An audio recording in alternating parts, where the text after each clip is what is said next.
நல்லா பாத்தீங்கன்னா சொன்னீங்க கரெக்டா சொன்னீங்க. தேக்கு மரம். ஆமா தேக்கு மரமா இது? கரெக்டா சொல்லிட்டு அப்படியே மாத்தி சொல்றேன். அப்ப இந்த பக்கம் புஷ்பா வருவானா? 3வது பாகத்துல இந்த பக்கம் வருவாருன்னு நினைக்கிறேன். ஆமா செம்மர வெட்டி எல்லாம் தீந்து வச்சு தேக்க தொலைட்டு வருவாரு. இல்லடா மேல தர்கா இருக்குங்கிற அடையாளத்துக்காக வேண்டி வச்சிருப்பாங்க உங்களுக்கு.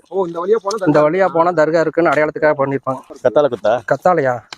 குத்துனா செத்து போயிருவாங்களா? பாருங்க சும்மா அந்த படத்துல முன்னாடி அந்த என்ன படம் வம்சம் படத்துல கூட சொல்லல, கத்தி குத்துல இல்ல கத்தால குத்துதான் உழைக்க கூடாதுன்னு சொல்லி இழிஞ்சு போச்சு. அதுக்கு நீ குத்துன கிழிஞ்சுதான் போகும். ஆமா இது பரவாயில்ல, சூப்பரா இருக்குங்க. டேய் இது மார்க்கெட்ல நிறைய எல்லாம் வச்சிருக்க மாட்டேங்கிறாங்கடா. இத்தனூடு தான் வச்சிருக்காங்க. இது இந்த இப்ப தொங்குதுல இந்த அளவுக்கு வேணா போறோம். இது ஆக டேய் முட்டி வழியில வராதாமாடா? அந்த அக்கா அந்த வயசானம்மா அதான் சொல்லுச்சு. இங்க எவ்வளவு சூப்பரா இருக்கு இங்க இருந்து பாக்குறதுக்கு மரம் செடிலாம் எவ்வளவு அழகா இருக்கு பார்க்கும்போது. வேற லெவலில் ஃபீலாக இருக்குல்ல.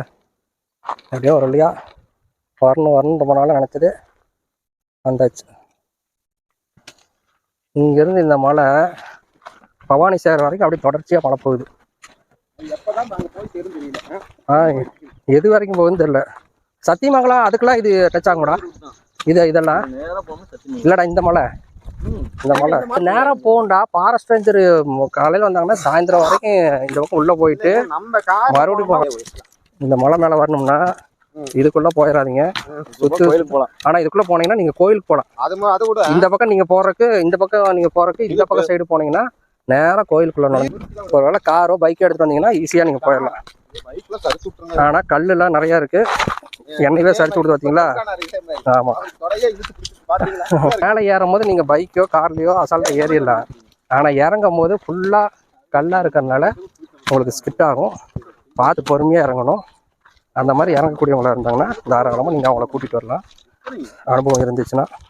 இல்லைன்னா அமைதியாக நடந்து அந்த வழியாக போயிட்டு முதல்ல கோயில் பார்த்தீங்கன்னா ஈஸியாக பார்த்துடலாம். வர வழியில் அப்படியே தர்காவை பார்த்துட்டு வந்துடலாம். இவனுக்கு ஒவ்வொரு மரமாக அரேஞ்ச் பண்ணுறாங்க. வாங்க என்னென்ன பண்ணுறான்னு பார்ப்போம். முதல் தடவை ஃபுல் வீடியோ போடுறேன் பாருங்க.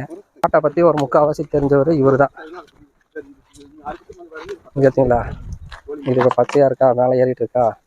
இது சாகும் போது அப்படி அந்த பூல் வந்து விதை தெரித்து இங்கே இந்த மாதிரி வளர்ந்துடும். மற்ற இடத்துல எல்லாம் பரப்பி விட்டுரும். அப்புறம் அது செத்துரும். அதுதான் இதோட தன்மையே.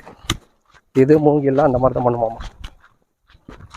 காட்டை பற்றி ஓரளவுக்கு தெரிஞ்சவன்கிட்ட கூட வந்தால் கொஞ்சம் சுவாரஸ்யமாக இருக்குது. இல்லைன்னா நம்ம பேப்பான்னு பார்த்துட்டு போக வேண்டியதாக இருக்கும். மலையிலேருந்து கீழே இறங்கியாச்சு. இதோட முடிஞ்சது.